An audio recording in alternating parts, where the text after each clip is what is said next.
लोग आस्था और विश्वास के साथ गुरु महाराज का जय घोष करें ताकि हम लोगों का अंतःकरण पवित्र हो जाए। बोलिए प्रेम से श्री सद्गुरु श्री सद्गुरु श्री सद्गुरु महाराज की जय।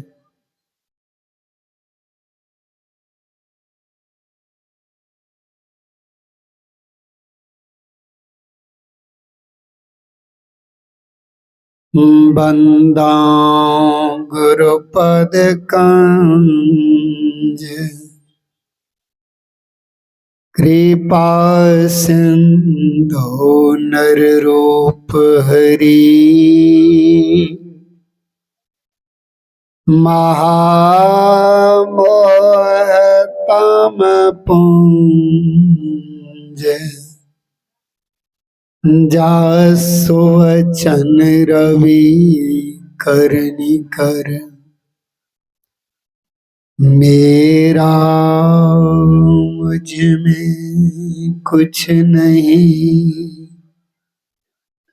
जो कुछ है सब तोर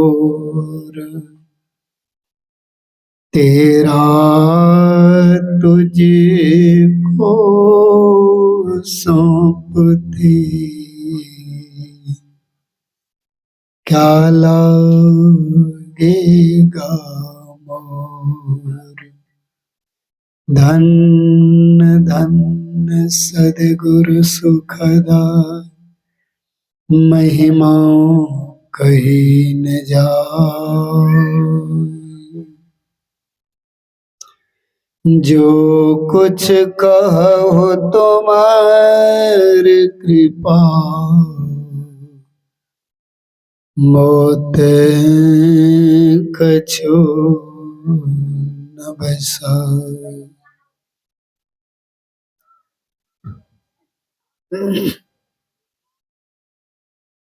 सर्वोच्च सिंहासन पर विराजमान सद्गुरु भगवान की पावन चरणों में अनंत बार प्रणाम। मानव जीवन का सबसे उत्तम कार्य करने हेतु सत्संग में पधारे हुए सज्जन वृंद, सत्संग प्रेमियों, माताओं तथा भक्तिमती बहनों, सबों को मेरा सत्य सत्य नमन।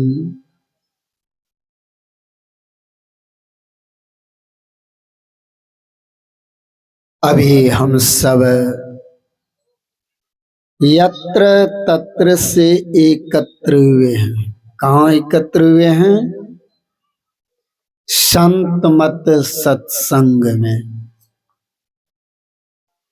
संत मत का सत्संग जहाँ कहीं भी होते हैं संतों की स्तुति होती है, सदग्रंथ से पाठ होता है और पाठ के अंतर्गत ही प्रोक्ताओं को कहना पड़ता है। अभी हम सबों ने कठोपनिषद से सुन रहे थे। क्या सुन रहे थे? कठोपनिषद के ऋषियों ने कहा। क्या कहा? कहते हैं शरीरों में शरीर रहित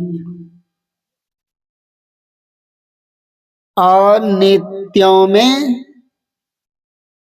नित्य स्वरूप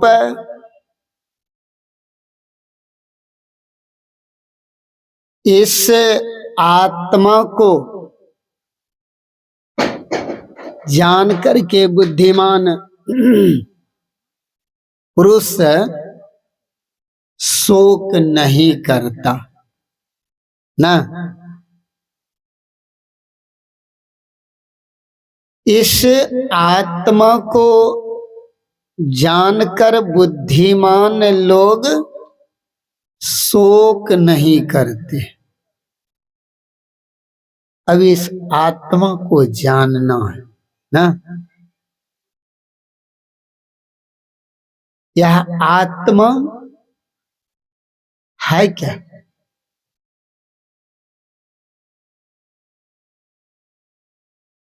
आत्मा ही परमात्मा है।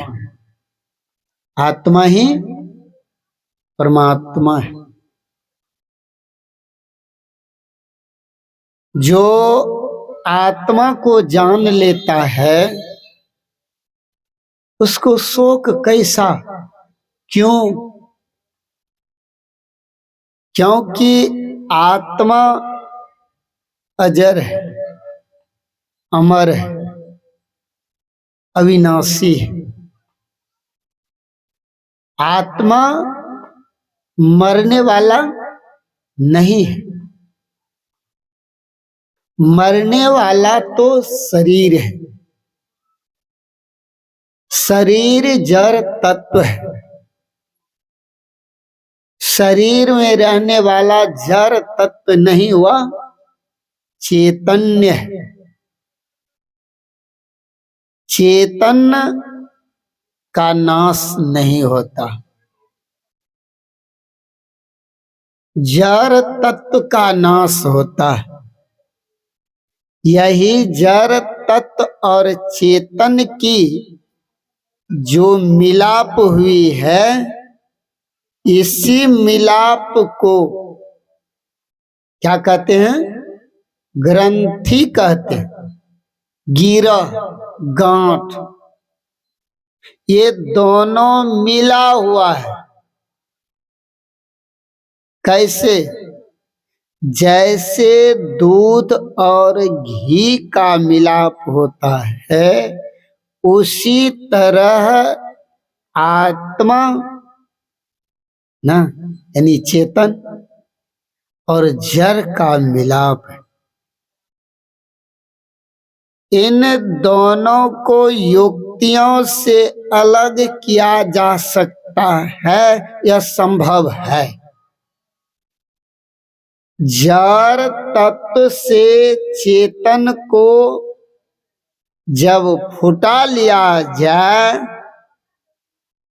तब वह जानना है।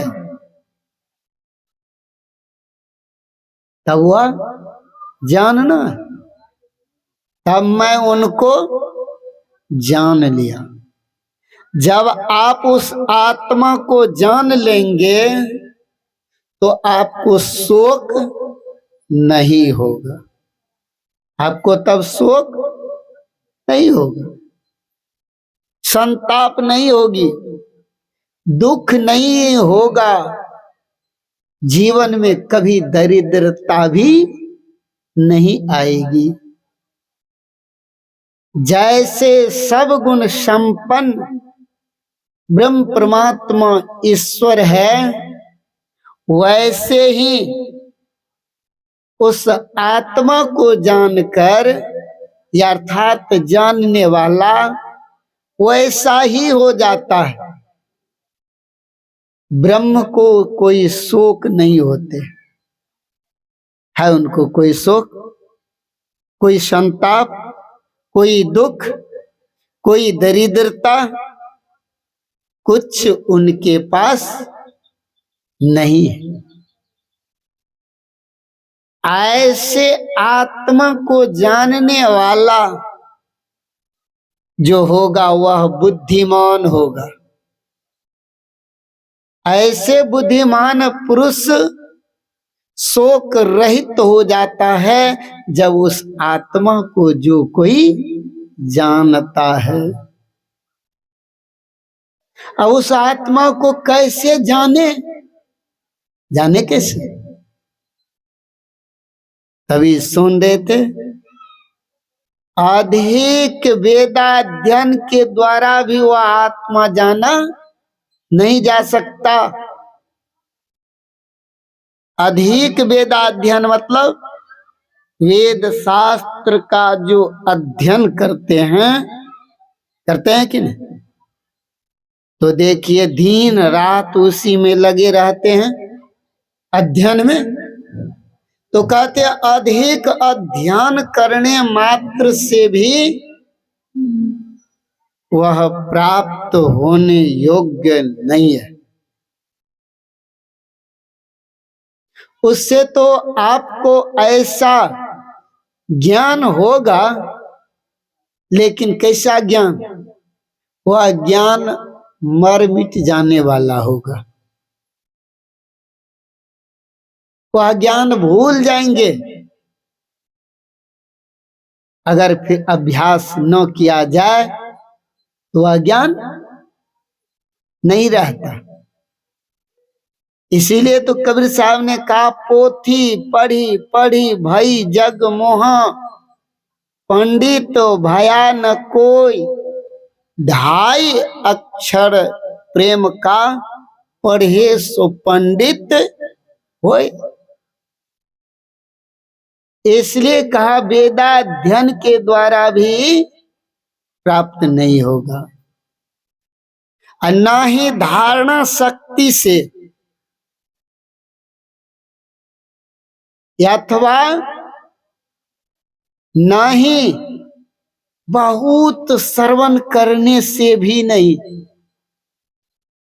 दिन रात सुनते रह जाए उससे भी यह आत्मा प्राप्त होने योग्य नहीं है। तब कैसे? का यह आत्मा को वर्ण करने वाला यह आत्मा ही है। यह अर्थात आत्मा को प्राप्त करने के लिए क्या करना पड़ेगा? आत्म प्राप्ति के लिए केवल आत्मा ही सक्षम है।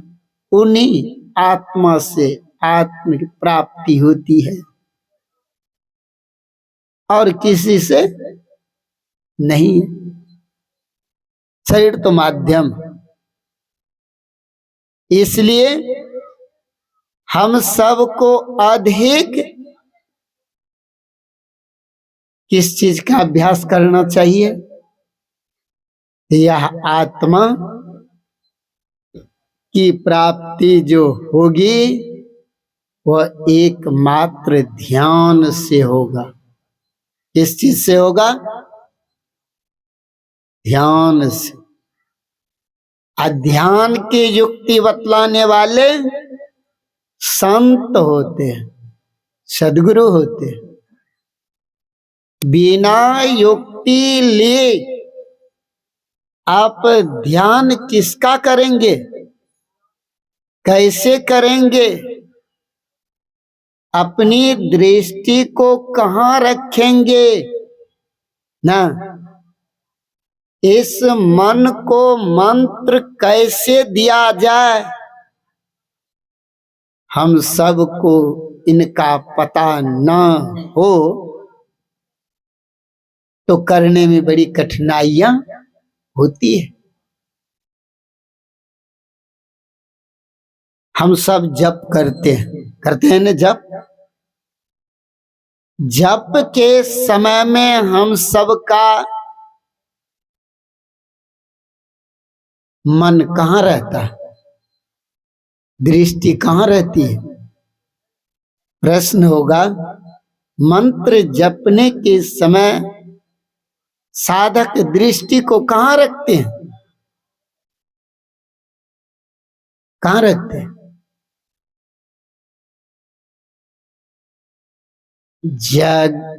जगह बना हुआ है ना।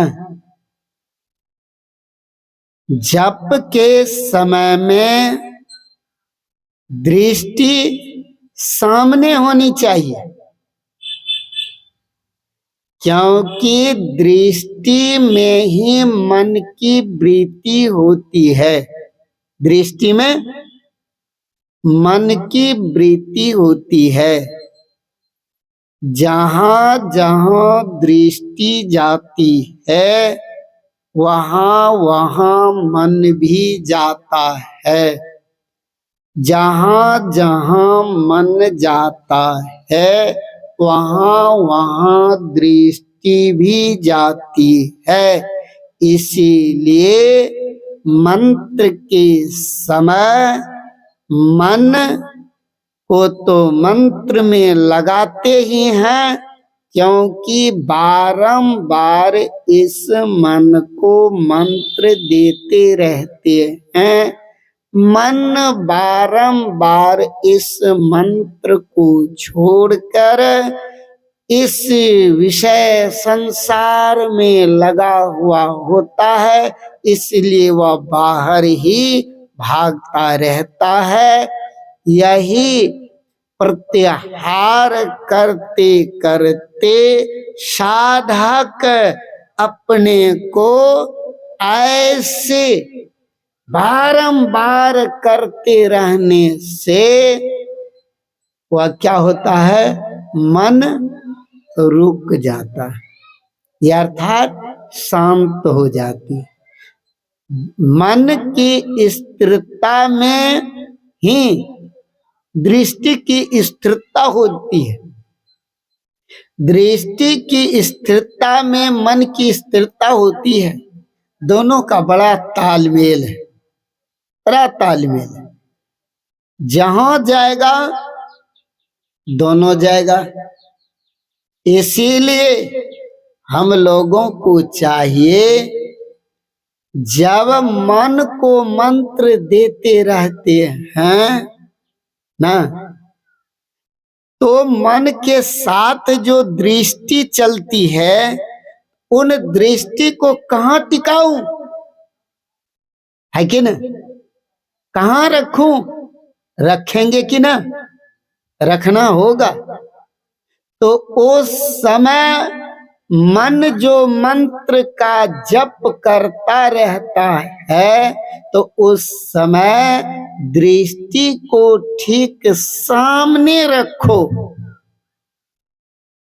जब दृष्टि सामने होती है तब मन भी सामने में रहता है, और जो सामने में रहेगा उन पर निगरानी होती है।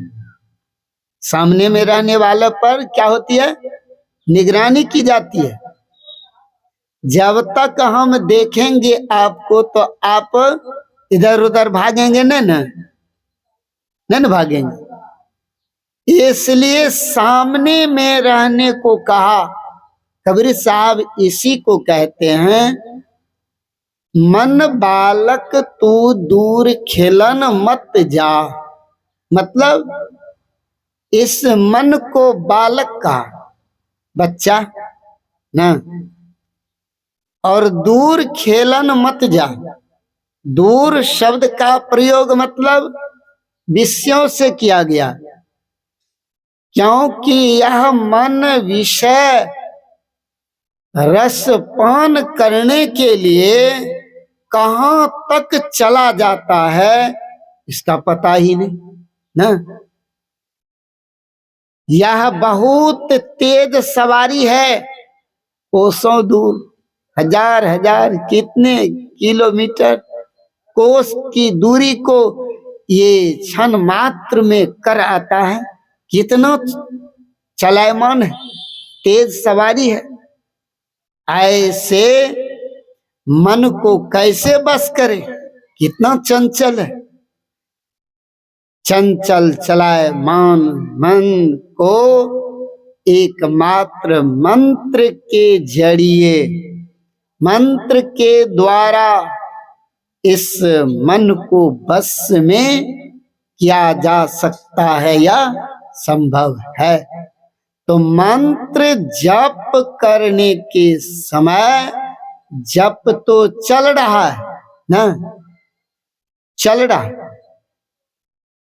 जप करते समय जब हम अपने को दृष्टि जहां ले जाएंगे वहां मन भी चला जाएगा, तो इधर जप छूट जाता है, जप इधर छूट जाता है। फिर उस तत्व में लग करके जहां मन गया था, दृष्टि गई थी, वहां मन भी जाकर उसी दृश्य को उन्होंने लेने लग गए।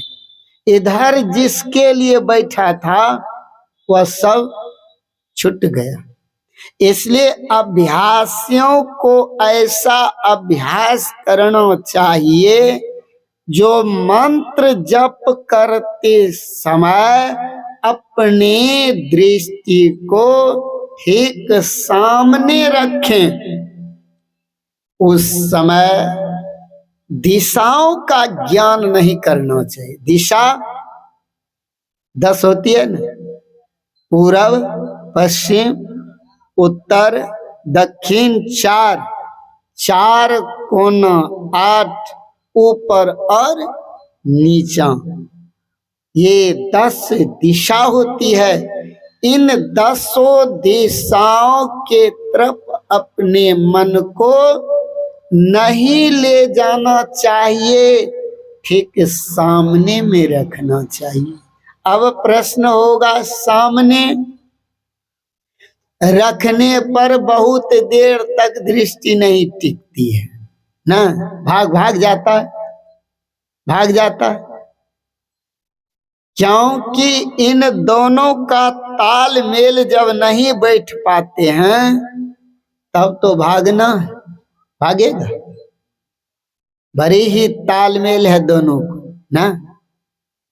एक टक से निरखत रहू, अर्थात एक टक लगाओ। कैसे?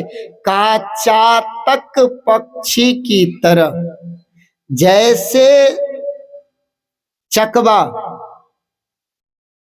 चांद से प्रेम करता है तो वह दृष्टि को नहीं घुराती है, गला घुराता है।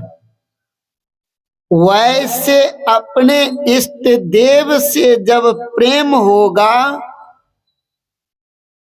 तब आपकी दृष्टि सामने में रहेगा। हो यही प्रेम प्रगट मैं जाना। उनके लिए श्रद्धा चाहिए, प्रेम चाहिए, तब संभव है। बिना प्रेम और श्रद्धा का जो जप होता है वो जप नहीं होता उस समय, तब गप होता है। तब जप नहीं होता, गप होता है। हम बैठ करके वही गप करने में लगे रहते हैं। इसलिए कहते हैं मन को मंत्र में बारंबार लगाते रहना चाहिए, तो अपनी दृष्टि को सामने में बारंबार स्थिर करते रहना चाहिए ना। यहाँ पर दृष्टि की बात, कौन सी दृष्टि की बात कही गई है? यहाँ पर ख्याल की दृष्टि की बात कही गई है। ख्याल, और ख्याल से अपने इष्ट के नाम और इष्ट के रूप को वहां देखा जाता है और लिया जाता है। इसीलिए गुरु महाराज ने मानस जप को सर्वश्रेष्ठ बतलाया है। 3 जप बतलाए हैं, 3 प्रकार के। कौन कौन? उपांशु और मानस ना, वाचिक। वाचिक जप कहते हैं जो बोल बोल करके करते हैं, अपने भी सुने और दूसरों को वो सुनाई दे, वाचिक है। और उपांशु है जो होंठ हिलता है, दूसरे नहीं सुनते हैं, केवल हम ही सुने। मतलब जो जप करता है वही सुने, केवल होंठ हिलता है, उपांशु में कंठ बोलता है, ऐसे उपांशु हैं। लेकिन कंठ न बोले, होठ न डोले, पलक न हिल डोल, पलक भी नहीं करते, है ना। जिन शांत मुद्रा में आकर के मन से जो मंत्रावृत्ति होती है, ऐसे वृत्ति यानी ख्याल से क्या करते हैं हम लोग, जप करते रहते हैं।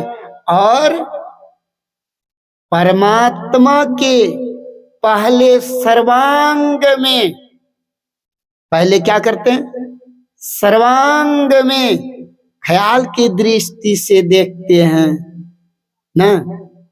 ख्याल की दृष्टि से देखोगे वह मन सामने में रहता है।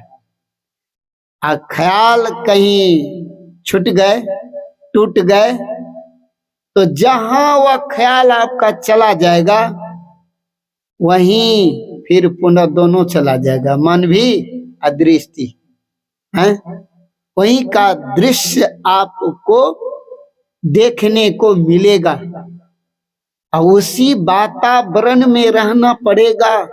और उस वातावरण में जब तक रहेंगे तब तक आपसे ना तो जप होगा और ना ही आपको वह रूप दिखाई देगा, क्योंकि कुछ हो ही नहीं रहा है, कुछ नहीं हो रहा, केवल बैठे हैं।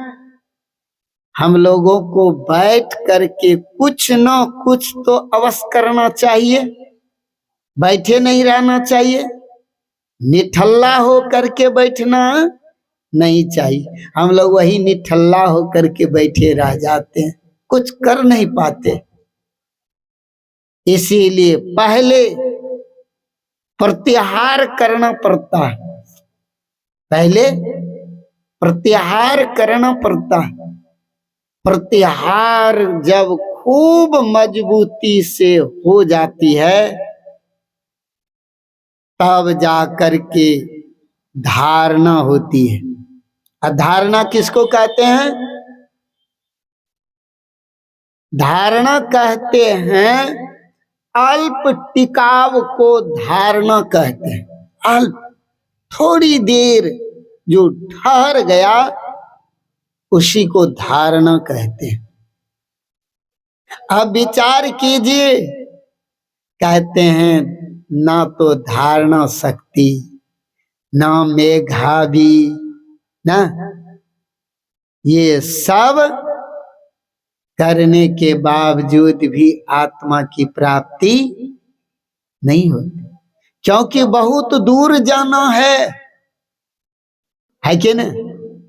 अभी तो शुरुआते है, बहुत दूर जाना।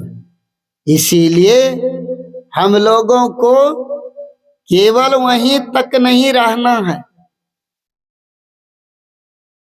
हम लोग अधिक क्या करते हैं, सुन लेते हैं, और समझते नहीं हैं, करते नहीं हैं। कैसे प्राप्त होगा प्राप्त नहीं। इसीलिए हम लोगों को चाहिए जब प्रत्याहार इतनी मजबूत से हो, जो मन अगर जितना भागे उतना हमें लौटाना। यहाँ लौटाने का क्या मतलब होता है? जहां पर मन गया है, जिस चीज में लगा है, जिस ना चीज कहते हैं विषय को, जिस विषय को मन ग्रहण किया था, बस वहीं पर हमें उसको छोड़ करके अब पुनः क्या करना है, अपना काम करने में लग जाना है। अपना काम क्या, आपने मंत्र जप करने को बैठा था, इसीलिए बैठे थे, भजन करने के लिए बैठे थे ना। तो बस भजन में मन को लगा दो। ये बारंबार ऐसा होता। और जिसको यह शक्ति, धारणा शक्ति नहीं हो पाई है, तो वहां कैसे टिक पाएगा। लौटाने की प्रक्रिया उन्होंने कभी सीखी नहीं है। कैसे लौटाया जाए, कैसे लौटाओगे? हैं? गैवार, एक ऐसे गैवार होते हैं जो गाय को फसल की ओर भी क्या करते हैं बाबा, फसल में दे आएगा। गाय भैंस को चरने के लिए, चर लो, फसल चरो। ऐसे भी होते हैं गैवार, केवल वह फसल चरा के आते हैं। ऐसे गैवार होते हैं जो फसल को बचाता है, खर पात को वे क्या करते हैं, चरा करके चले आते हैं।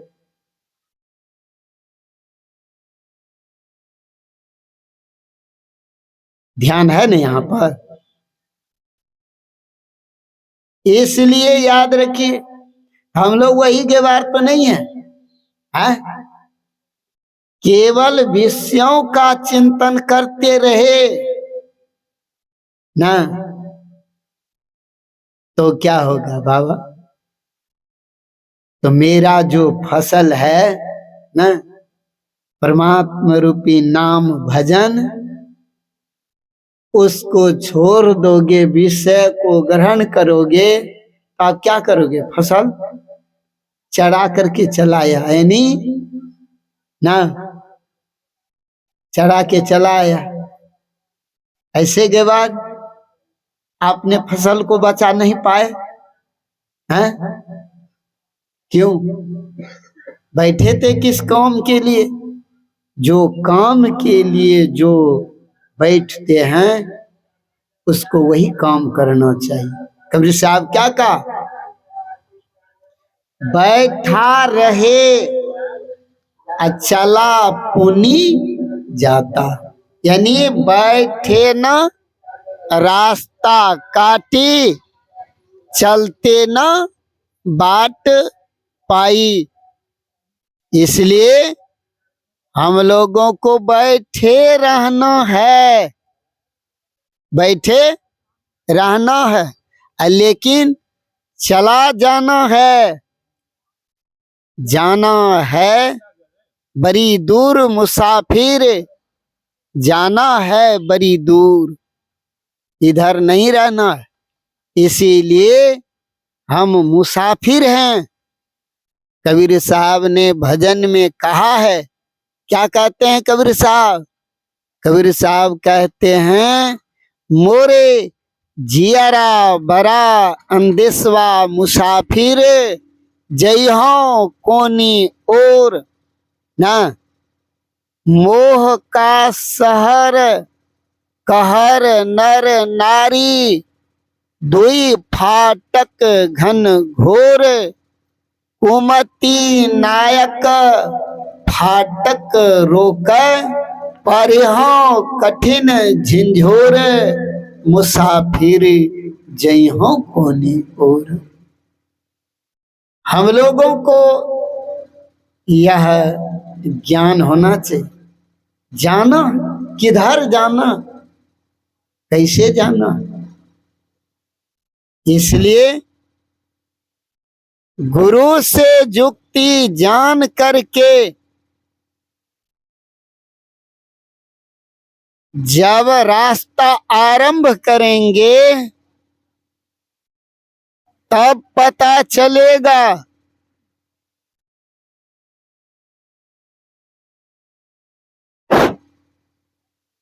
बिना गुरु से जुक्ति लिए बिना रास्ता का पता नहीं चलेगा।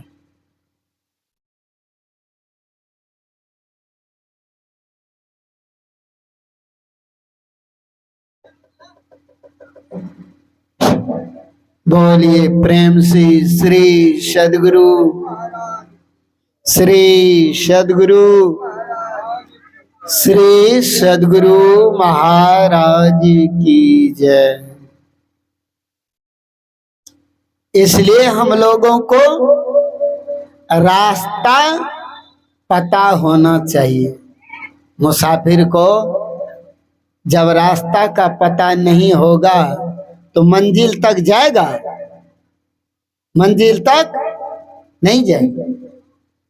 मंजिल पहुंचने से पहले उसको पता होना चाहिए हमें जाना कहाँ है ना, जाना कहाँ।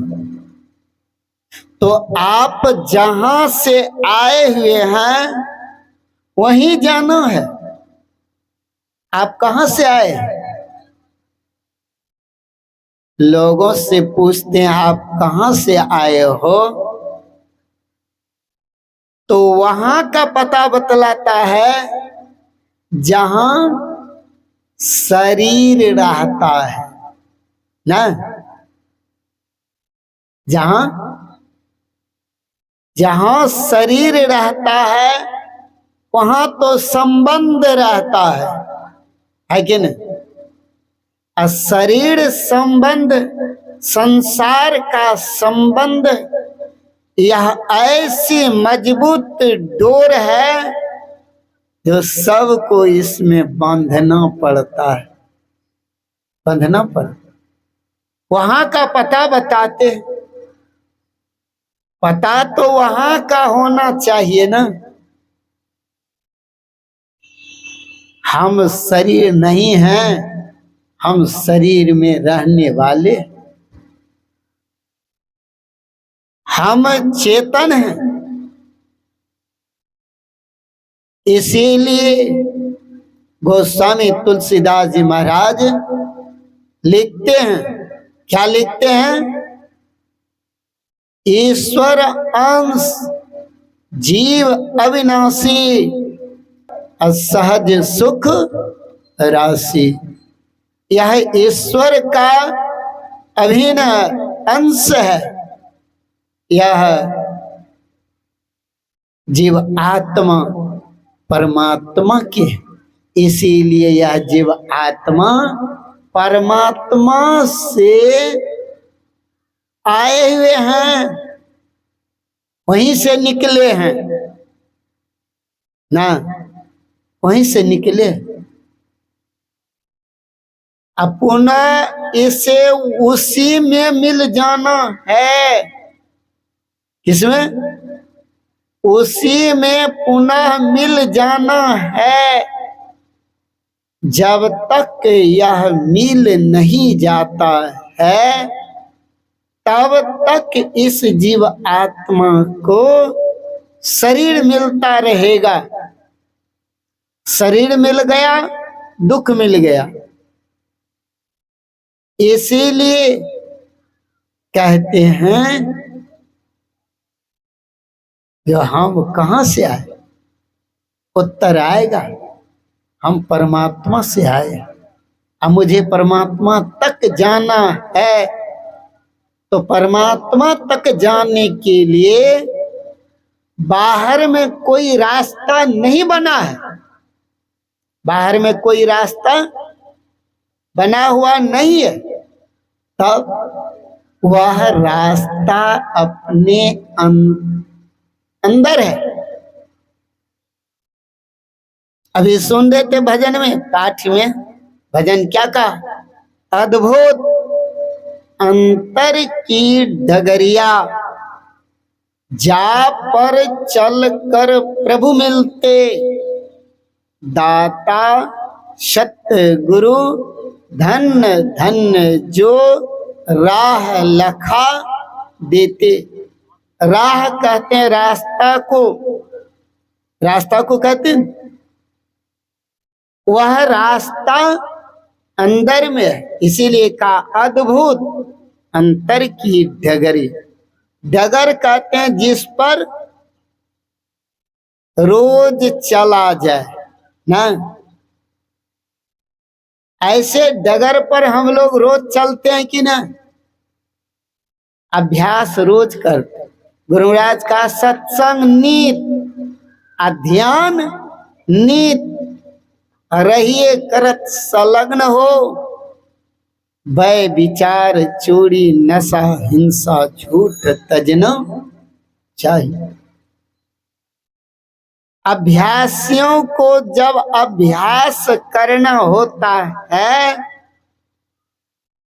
तो ख्याल रहे पंच पापों का त्याग अति आवश्यक है। उसको अति मानना पड़ेगा, अति आवश्यक। जो इन अभ्यास को बढ़ाता है, अपने अंदर से अपने अवगुण को रोज एक एक अवगुण को दूर करता है, तो उनमें एक एक सद्गुण भी भरता जाता है। जो अपने अंदर से अवगुण को दूर करना नहीं चाहते, उनके अंदर सद्गुण भी प्रवेश नहीं कर पाते, नहीं कर पाते। अगर आप चाहते हैं हम सद्गुण संपन्न होऊं, तो अपने अंदर जो अवगुण भरा पड़ा है उसको धीरे धीरे, एकाएक तो नहीं हो पाएगा, लेकिन धीरे धीरे उस सारे अवगुण को खत्म कर डालो, तो एक दिन सद्गुण संपन्न जो ब्रह्म परमात्मा ईश्वर है, उनके सारे गुण हमारे में भर आएगा, भर आएगा। तब हम वही हो जाएंगे, जोई प्रभु सोई हम, सोई हम जो प्रभु। इसीलिए हम प्रभु, प्रभु हम एक ही हो। अभी एक नहीं है, एक हम सब कब होते हैं? अभी एक नहीं, अभी तो दो बने हुए हैं, क्या ना? क्योंकि अभी द्वंद्व में फंसे हैं, इसीलिए दो हैं। इसलिए का दुविधा द्वंद्व खोलो है बहुरिया। ये सारी द्वंद्व मिट जाए तब तो आत्मा के ऊपर जो आवरण है, वह आवरण को हटाओ, धीरे धीरे हटाना होगा ना। तब हटता है जब अवगुण हट जाए ना, या तो अवगुण है, इसलिए अवगुण को हटाओ, तब वह आत्मा, आत्मा से ही वर्ण किया जाएगा। क्योंकि इंद्रियों के द्वारा विषयों का ज्ञान होता है, इंद्रियों के द्वारा रूप, रस, गंध, स्पर्श और शब्द, ये पंच विषयों का ज्ञान करने वाला इंद्रिय है। एक एक इंद्रियों का एक एक विषय है, अपना काम करता है। इंद्रियां अपने काम में लगे हुए होते हैं। आपका काम है इंद्रियों की घातों से निकल जाना, अर्थात जो जो इंद्रियां ग्रहण करती है उन सब को आपको छोड़ना होगा। जब तक वह छूटेगा नहीं, तब तक इधर धंसोगे नहीं। इसीलिए अपने ख्याल को अपनी दृष्टि को सामने में रख करके क्या करना चाहिए? उस ब्रह्म परमात्मा ईश्वर के सर्वांग का ध्यान करते हुए मुस्कान चेहरे में अपनी ख्याल की दृष्टि को टिका करके रखना चाहिए। ज्यों ज्यों ख्याल में आपको दृढ़ता आती जाएगी, त्यों त्यों वह सामने में आपको दिखाई भी देने लग जाएगी, दिखोगी। हाँ, जो जप के द्वारा मैंने पुकार लगाया, अब पुकार में भी प्रेम होनी चाहिए।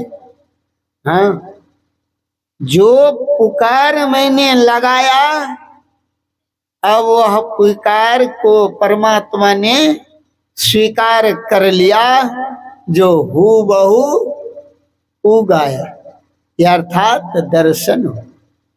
पुकार हमारा प्रबल होना चाहिए, समझ गए? प्रबल प्रेम, ऐसी प्रेम उस पुकार में देना चाहिए जो झट से सुन ले ना। एक मुल्ला फकीर नवाज पढ़ रहे थे, नवाज पढ़ रहे थे, लेकिन नवाज तो पढ़ रहे थे बेचारे, बगल के अनमुल्ला भी देख रहे थे, फकीर देख रहे। आकाशवाणी हुई, आकाशवाणी हुई, अरे मैंने तुम्हारे नवाज को स्वीकार नहीं किया।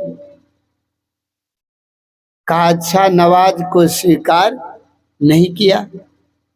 तो वे जो बगल में थे देख रहे थे, सब कहने लगा अच्छा देखो देखो ये कायर, ये नवाज पढ़ता है, इसका मन कहाँ है, अल्लाह ने इसकी नवाज को स्वीकार नहीं किया। लेकिन वह उस आकाशवाणी को सुनकर के ये बड़े ही उत्साह के साथ झूम उठे। तो सब कहते हैं तुम्हारे नवाज को तो अल्लाह ने स्वीकार नहीं किया, फिर भी खुशी किस बात की? कहा देखो, अरे स्वीकार नहीं किया, सुन तो लिया, सुना कि ना? अगर आज सुने ना होते तो कहते क्यों स्वीकार नहीं किया? आज सुन लिया है तो कल तो अवश्य स्वीकार करेगा ना। मुझ में कमी थी जो केवल परमात्मा सुना और स्वीकार नहीं किया, अपनी कमी को दूर कर दूंगा और वे स्वीकार भी कर लेगा। अपने में गलतियां को ढूंढना चाहिए। हम सब दूसरों में गलती को ढूंढते हैं, खोजते हैं, पकड़ते हैं, लेकिन दूसरों को पकड़ने से पहले अपने में पकड़ लो, तब तो भला होगा, लाभ होगा। दूसरों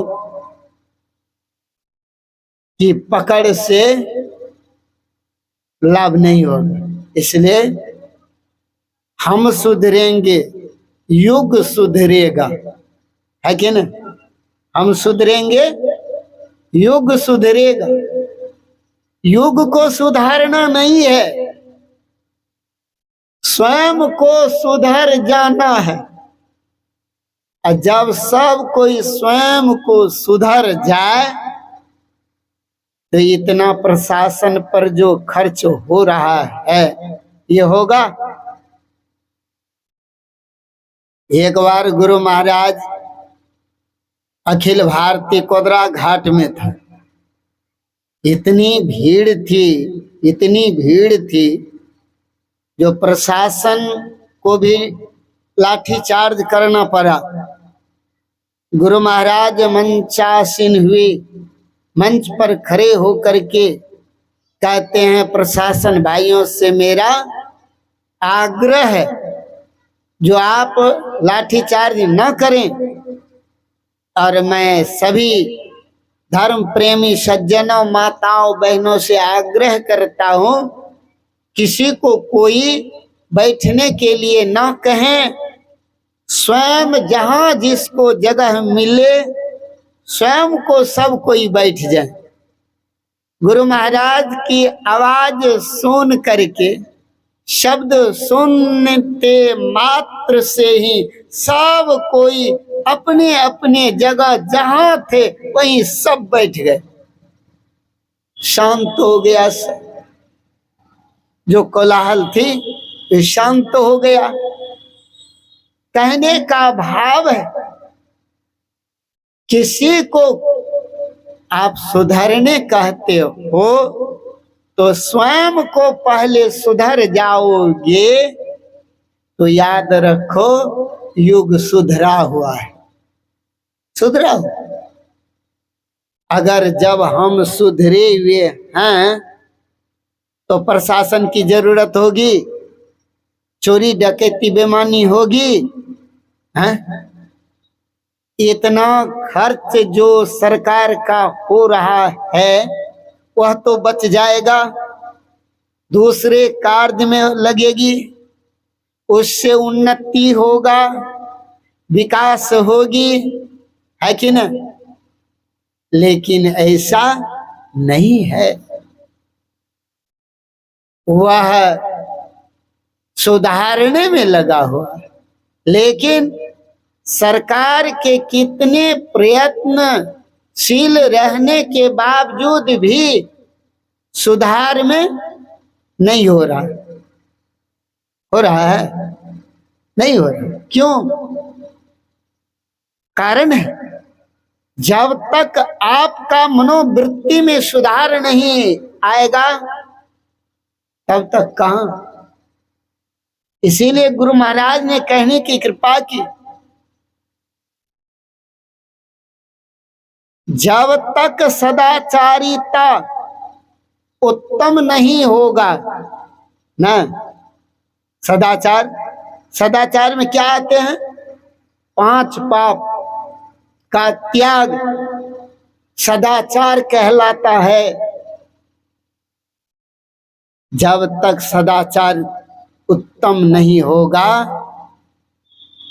तब तक देश में शांति आएगी? नहीं आएगी, अशांति फैली रहेगी। इसीलिए हम सबको सुधरना है। असुधार का मार्ग एकमात्र सत्संग है। सुधार का मार्ग, रास्ता एकमात्र सत्संग है।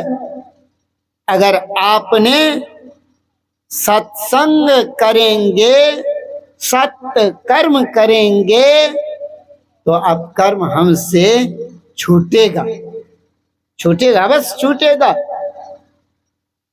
लेकिन हम लोग सत्संग नहीं कर पाते हैं, नहीं कर पाते। इसीलिए मन विकार बड़ा पड़ा रहता है। मन में विकार को लेकर के जब हम सत्संग करेंगे तो फल कैसा मिलेगा, विचार करना होगा।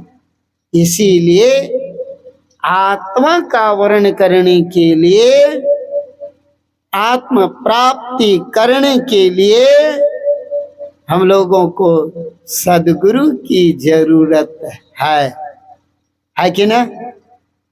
हम लोग तो सर्वप्रथम पूजा पाठ नित्य का कर्म तो करते ही रहते हैं, लेकिन सदगुरु करके नहीं करते, सदगुरु बना करके नहीं करते। सदगुरु से युक्ति लेकर के जो सत्य कर्म करोगे तो फल फलित होता है। लक्ष्मीनाथ जी महाराज ने बड़ा ही सुंदर कहा, गुरु बिनु जप तप दान व्यर्थ व्रत तीरथ फल नहीं दाता। इसलिए गुरु के बिना आप जप तप व्रत कोई भी नेम यज्ञ उपासना कर लो, वे सारे क्या होगा, निष्फल चला जाएगा, निष्फल चला जाएगा। गुरु बिनु घोर अंधार, गुरु के बिना मेरा जीवन घोर अंधकार में है, अंधकार नरक का निशानी है। गुरु के बिना यह जीव घोर नरक में जाकर दुख भुगतता है, दुख उठाता है। गुरु महाराज ने कहने की कृपा की, जितने मनुष्य तनधारी है प्रभु भक्ति कर सकते सभी, सब कोई गुरु की भक्ति से जीव की मुक्ति होती है। जो भी मनुष्य चाहे वह नारी हो या पुरुष, सबको सदगुरु करके तब सत्कर्म में लग जाना चाहिए ना। अगर आपने गुरु से युक्ति लेकर नहीं करते हैं तो कोई फायदा होने वाला भी नहीं, तब क्या करें। इसलिए गुरु युक्ति बतलाते हैं मुक्ति पाने की, और मुक्ति किसको होगा, इस जीव आत्मा को मुक्ति होगी। जीव आत्मा एक एक शरीर में जाकर बंद हुई है कि नहीं। एक एक शरीर को जेल खाना कहते हैं, यह जेल में पड़ा है। इस जेल से छुटकारा होना चाहिए कि ना, कारागार से छूटना चाहिए कि ना। ऐसे कारागार से छूटने के लिए हम लोगों को तो सदगुरु वकील करत बहस अजीव राम के छोड़ते ना। कितना बहस करना पड़ता है ना, जब तक हाकिम यानी जज साहब को नहीं सुना दिया जाए तब तक ये संभव है। कौन सुनाएगा, अहंकार ही हाकिम है, उनको तो सुनाना पड़ता है। समझ गए। इसलिए इस आत्मा का वर्ण करने के लिए गुरु से युक्ति जान करके मुक्ति की बंद द्वार को अवश्य खोलना चाहिए ना, तब ये संभव है, और नहीं तो संभव नहीं है। इसीलिए हम लोग वेदाध्ययन में अधिक समय न लगाकर ना, और कार्य में जितने भी प्रकार के कार्य हैं, सारे कार्यों के द्वारा यह आत्मा का वर्ण होने योग्य नहीं है। यह आत्मा का वर्ण केवल आत्मा से होगी, वह ध्यान के द्वारा। इसलिए गुरु बिनु ज्ञान नहीं और गुरु बिनु ध्यान नहीं। गुरु के बिना ना ज्ञान होता है और ना ही ध्यान होता है। ध्यान करने के लिए युक्ति सदगुरु बतलाते हैं। ध्यान कहते निर्विषय मन को, जिनका मन विषयों से प्रांत हो गया है, विषयों का त्याग कर दिया है, वही मन ध्यान करता है। शून्य ध्यान सबके मन माना, तुम बैठो आत्मस्माना। शून्य महल में दिया न बारी ले, आशा से मत डोल रे। इसीलिए अपने मन को शून्य गत बनाना है। शून्य गत बनाने के लिए हम लोगों का ख्याल केवल उस ब्रह्म परमात्मा ईश्वर के नाम में और एक रूप में, एक नाम एक रूप इस जीव उद्धार मात्र के लिए अवलंब है। सब रूपों में गुरु का रूप श्रेष्ठ है, सब नामों में गुरु नाम श्रेष्ठ है। इसीलिए सारे मंत्रों में गुरु मंत्र को श्रेष्ठ कहा गया है। इसीलिए गुरु मंत्र से बढ़ करके और कोई मंत्र हो ही नहीं सकता। इसलिए गुरु मंत्र 2.5 अक्षर के होते हैं, है ना, और सब मंत्र 2.5 अक्षर नहीं होते, है कि ना। लेकिन गुरु मंत्र 2.5 अक्षर के हैं। इसीलिए कबीर साहब ने कहा, कबीर साहब कहते हैं गुरु नाम में यह 2.5 अक्षर का जो मंत्र है, कहा इसको प्रेम से जपना चाहिए। 2.5 अक्षर प्रेम का, पढ़े सो पंडित होय।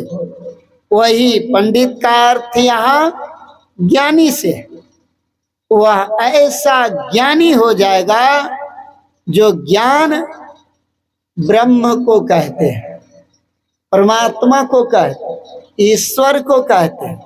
ब्रह्म जनाति ब्राह्मण ना, जो ब्रह्म को जान लिया ऐसे ब्राह्मण वेदज्ञ है। ऐसे के मुखारविंद में वेद ही वेद, उनके मुखारविंद से जो वाणी निकल जाए वह वाणी वेद है। इसीलिए कहा प्राचीन में हुए ऋषियों और महर्षियों के मुखारविंद से निकली हुई वाणी को वेद कहते हैं। और वह वेद का अर्थ ज्ञान होता है।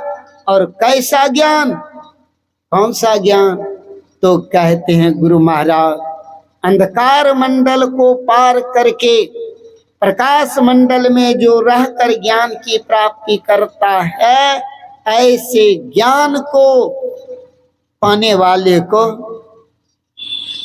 गुरु बनाने में कोई हरज नहीं है।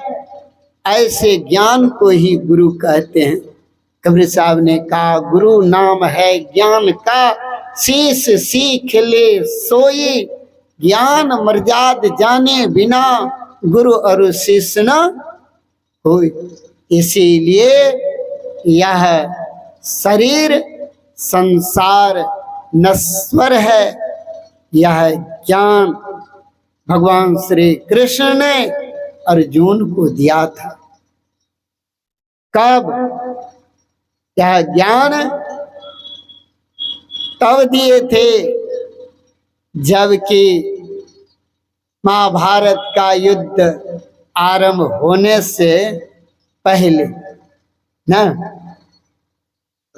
शंख नगाड़ा तो बज गया था युद्ध का, लेकिन भगवान श्री कृष्ण से अर्जुन ने कहा हे प्रभु, हे केशव,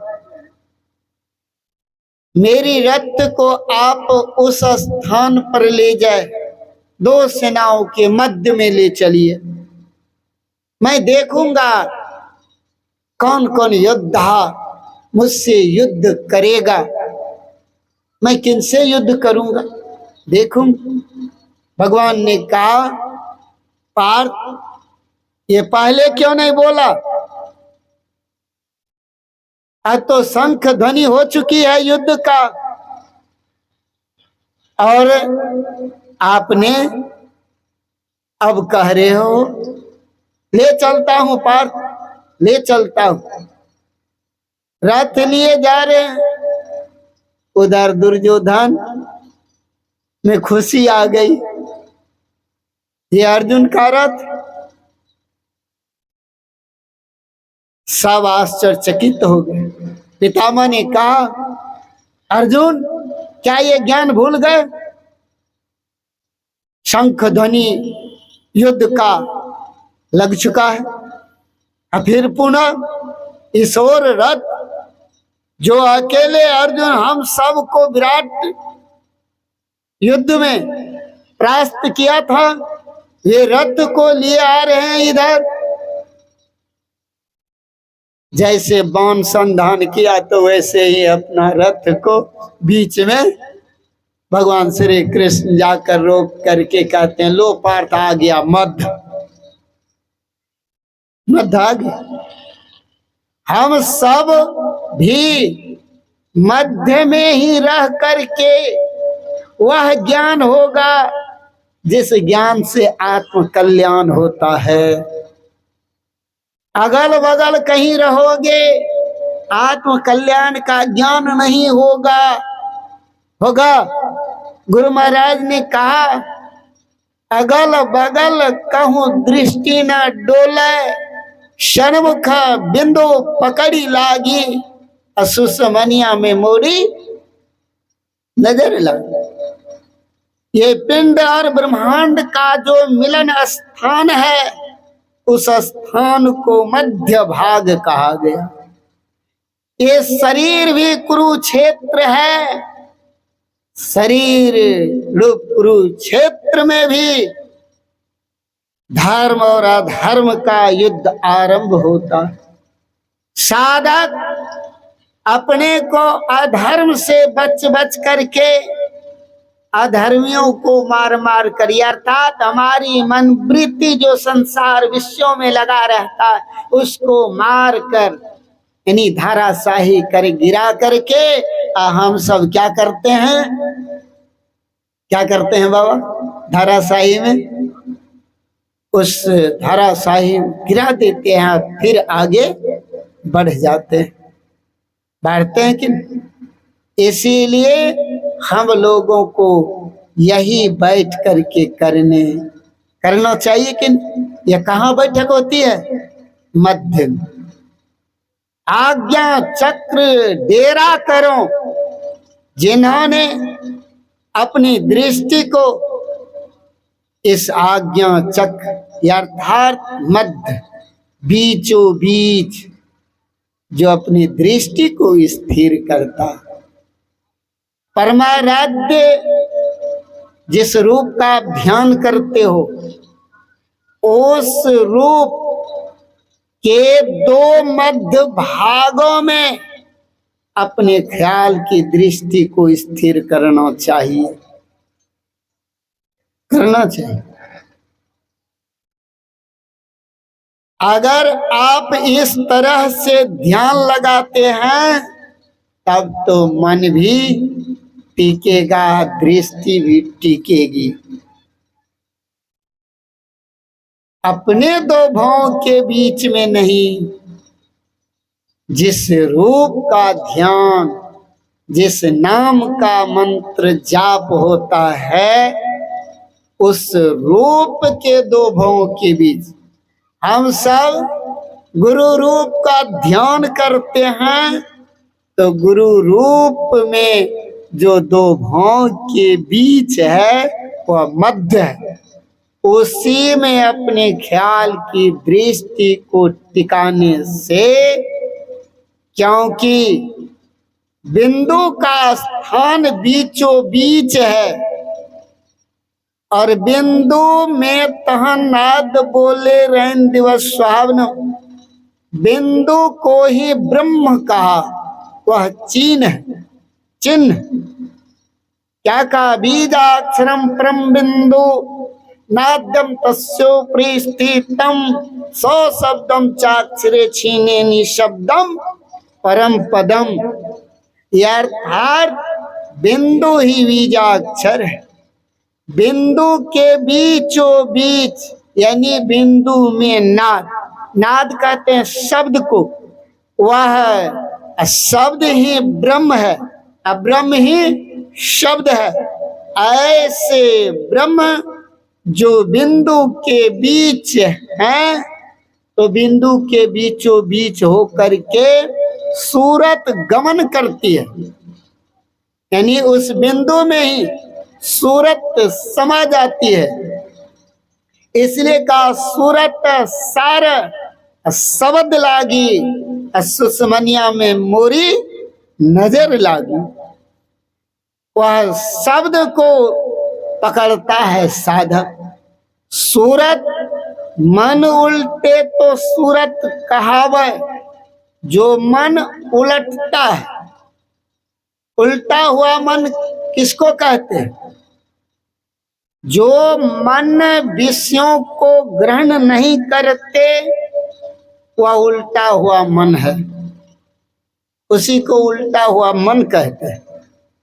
और जब मन उलट जाता है तब मन नहीं कहते, तब उनको सूरत कहते हैं। वही सूरत सार शब्द को ग्रहण करता है।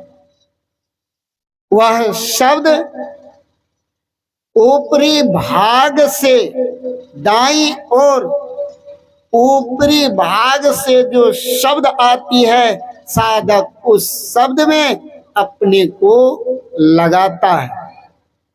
उसी शब्द को जो पकड़ता है, वह शब्द की डोर कहाँ लगी हुई है? त्रिकुटी महल में। छोर, एक छोर यहाँ, एक छोर ना परम पद। जो उन शब्द की छोर को पकड़ता है, उस डोर के सहारे वह चढ़ते चढ़ते वे वहां चढ़ जाते हैं जहां सिलहिली गेल ना चीटी ना चढ़ ही सके। वहां कोई नहीं चढ़ता, लेकिन आप वहां चढ़ जाओगे। कबीर साहब ने कहा, कबीर का घर शिखर पर जहां न सिलहिली गए ना, पाँव न टीके पिपील का, कहते उसका भी पाँव नहीं टिकता। यह रास्ता बड़ा दुर्गम दुस्तर है, छुरे की धार से भी तेज धार इस रास्ते पर है, इस रास्ते पर है। इसीलिए यह रास्ता बड़ा ही दुष्कर है।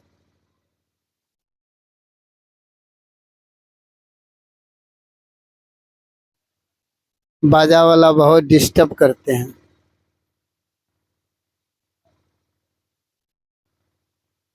जय, क्या सुना रहे थे? क्या सुना रहे थे? कबीर का घर शिखर पर ना, जहां सिलहिली गई वहां कुछ नहीं चल। इसलिए वह रास्ता कितना दुर्गम है। तलवार देखें, तेज तलवार धार वाला, अगर आप उस उस तलवार पर नंगे पांव कहे रखने के लिए तो रखेंगे? रखेंगे? डर होगा कट जाएगा, क्योंकि वह तेज तीक्ष्ण धार है। नंगा पांव रखते ही कट जाएगा। ये रास्ता उतनी ही दुर्गम है, जो याद रखिए। इसलिए चींटी ना चढ़ी सके, चींटी भी नहीं चढ़ता, लेकिन सूरत जाती है, उस रास्ते पर सूरत चलती है।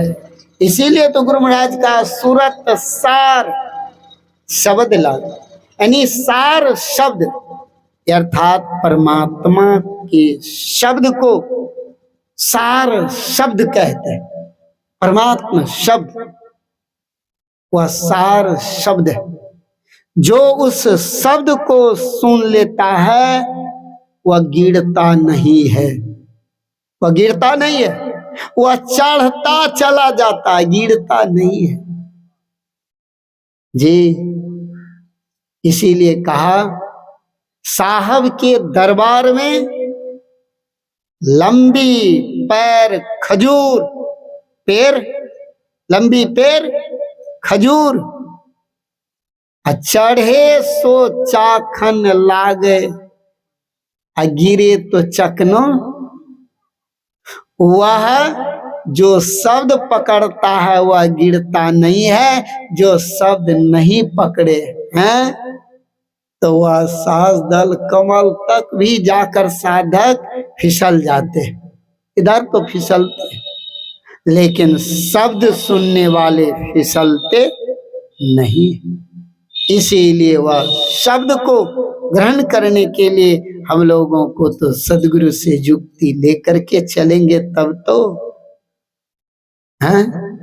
हाथ ले ले कुंजी ताला खोलब केवरिया, धमसिए बैठबे ना, अपना घर धमसिए बैठबे, अर्थात मेरा घर कहाँ है?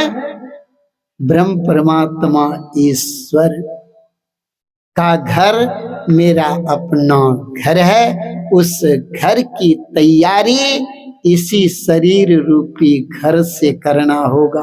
कौन सा शरीर रूपी घर से?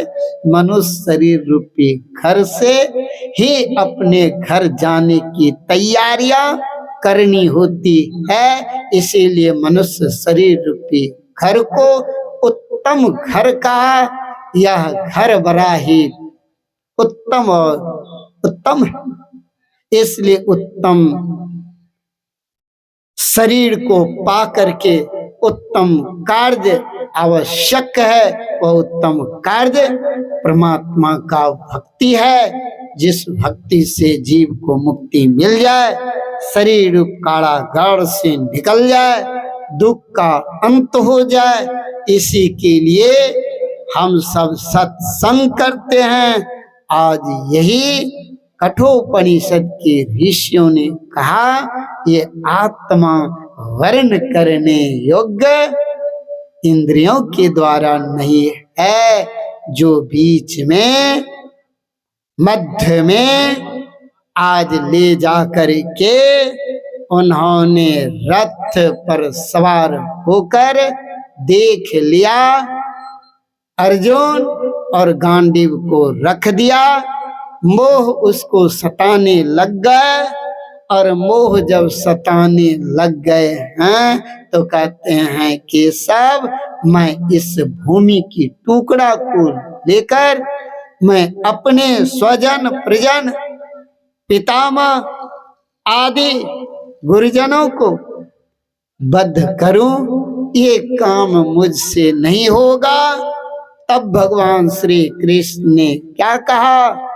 तुम किसको पितामह कहते हो, किसको गुरु कहते हो?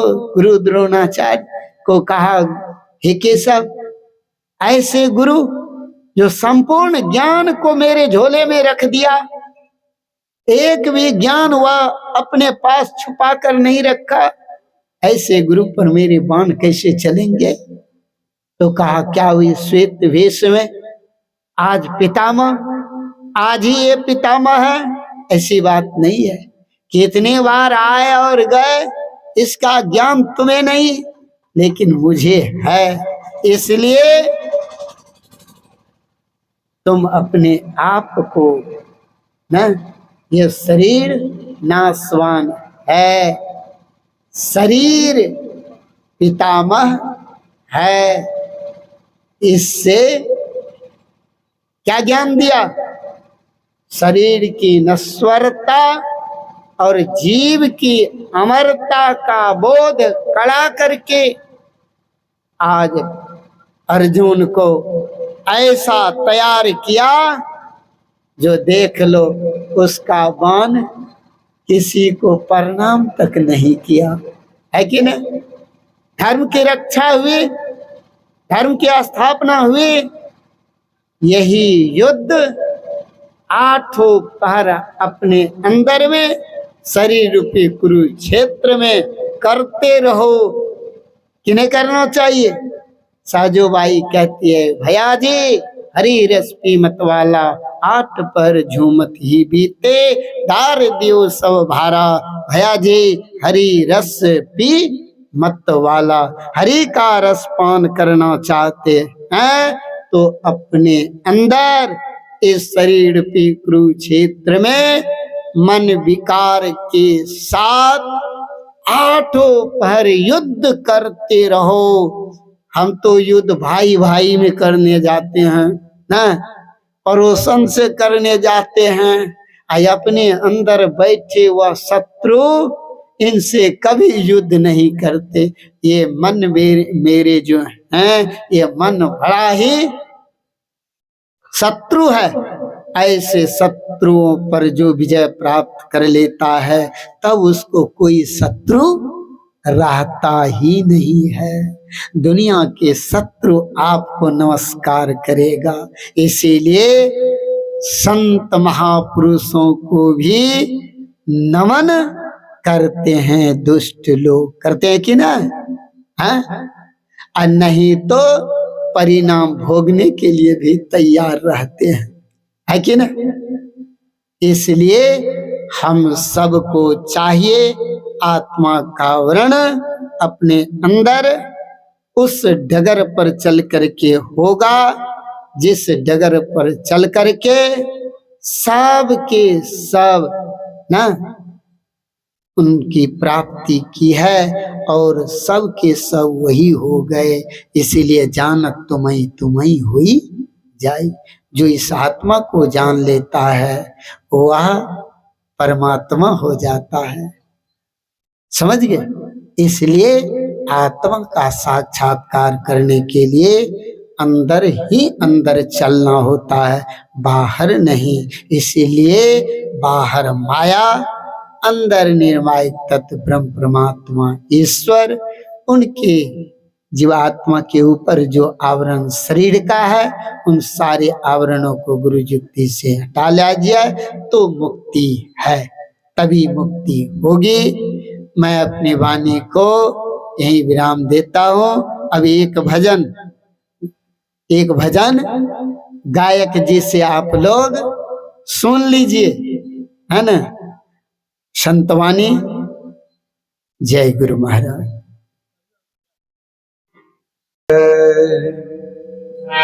श्री सद्गुरु महाराज की। बिना गुरु के कृपा पाए नहीं जीवन हारा है।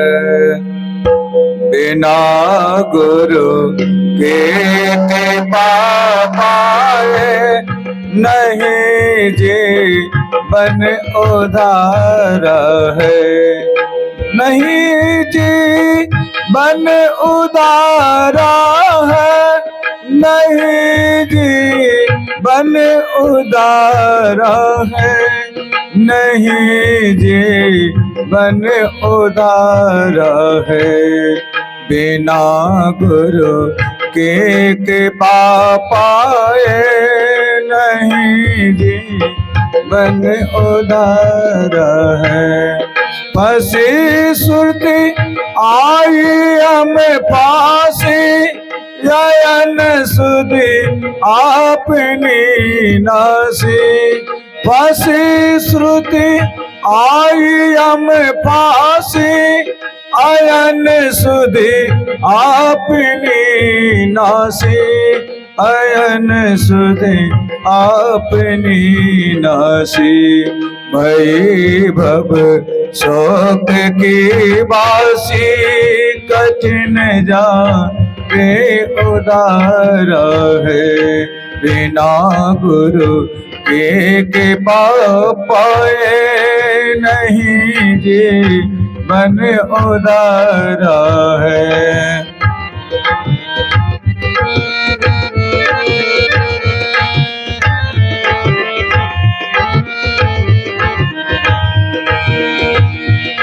गुरु निज भेद बतलाए, सुरत को राह दर्शावे।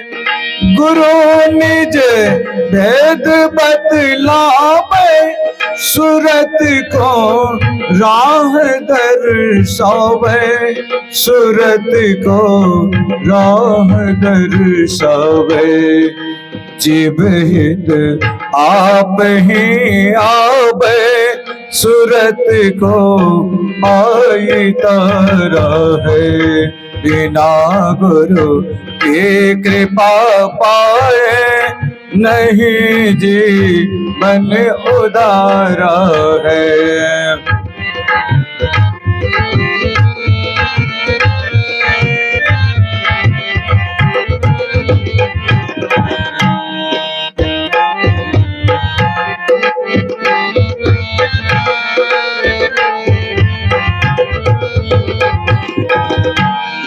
गुरु ही तो है, गुरु पितु है, गुरु ही जीव के मितु है।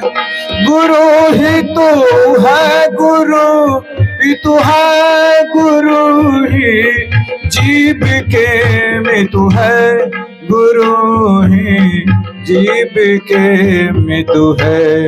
गुरु सम कोई नहीं दूजा, जो जीवों को उदारा है।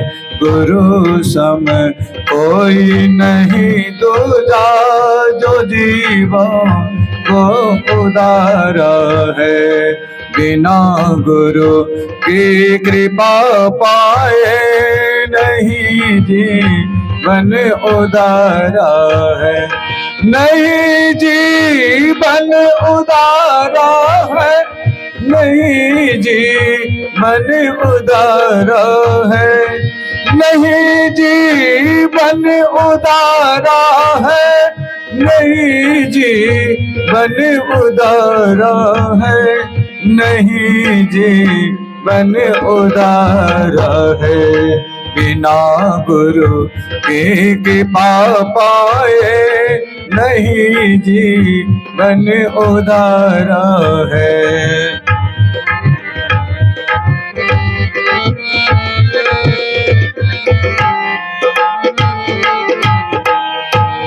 गुरु की नीति कर पूजा, जगत इन्हें सम नहीं दूजा। गुरु के नित कर पूजा, जगत इन्हें सम नहीं दूजा। जगत इन्हें सम नहीं दूजा। नहीं को आन नहीं सूझा, नहीं को आन नहीं सूझा। फकत गुरु ही आधारा है।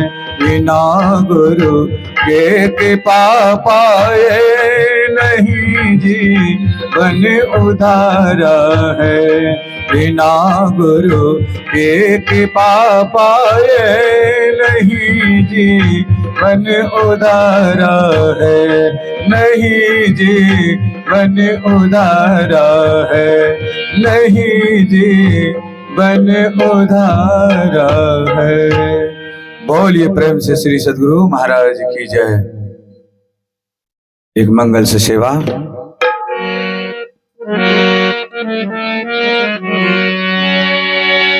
जब हम रहिए माता के गर्भ में चहुदिस लागले केवार हो। रोई रोई अरजी साहब सकरिए, रोई रोई अरजी साहब सकरिए। कर साहेब हमारो पार हो। रोई रोई अरजी साहब सकरिए। करो साहेब हमारो पार हो।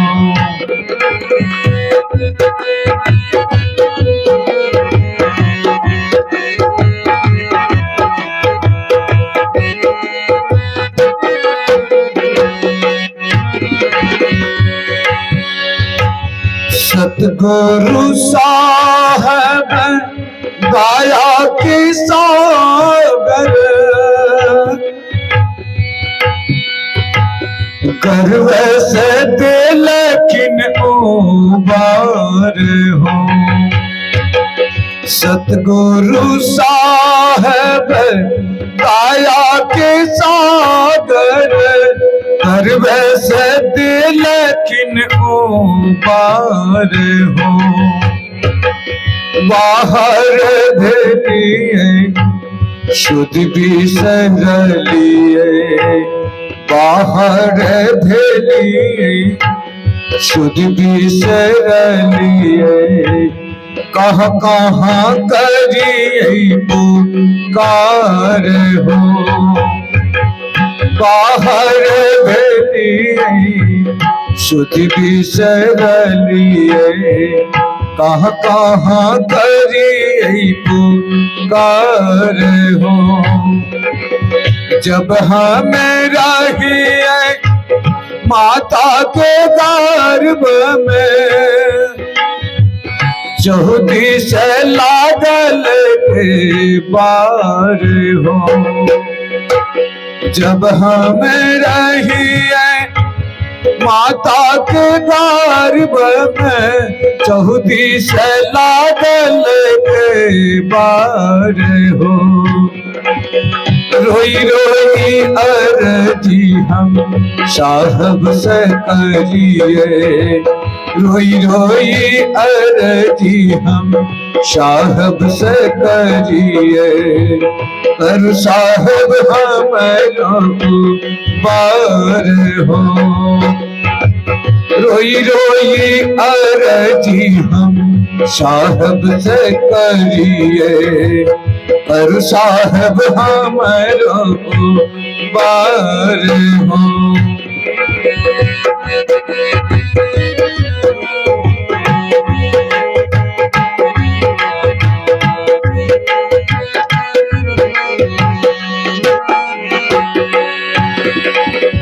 बालापन हमें खेल गमाली हो, तरुणी में व्यापल काम हो।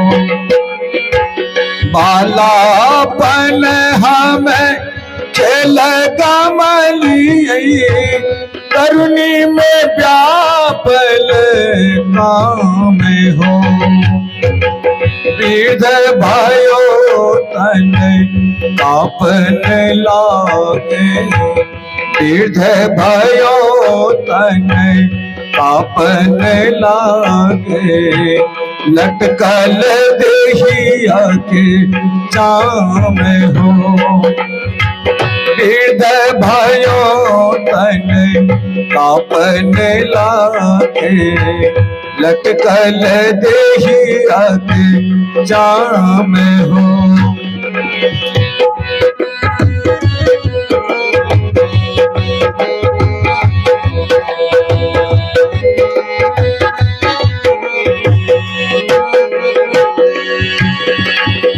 जब हमें रहिए माता के गर्भ में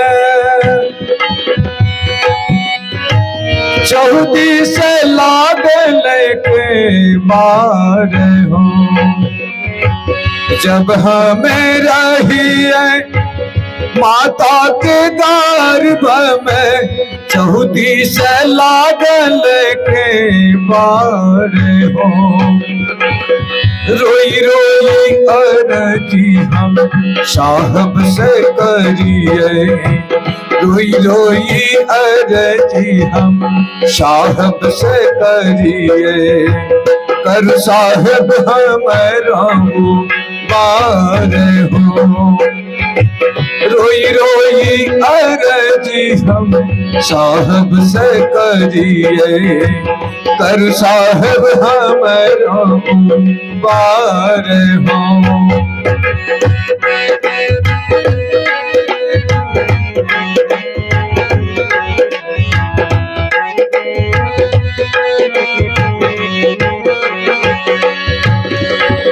साहब कबीर मुख मंगल गावल,